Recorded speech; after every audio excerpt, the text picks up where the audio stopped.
nakita mo naman, nasunog na, wala naman bahay. Kahit short tsaka brief, wala kaming natira kahit ano. Ngayon humingi kami ng tulong sa mga yung meron na kahit konti man lang na maibigay sa amin dito. Kahit mga damit tsaka mga materialis. Ano.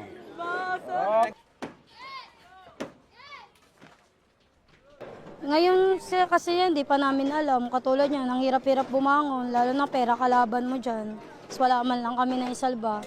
Inaasahan na lang talaga namin yung mga opisyalis na nakaupo, matulungan kami.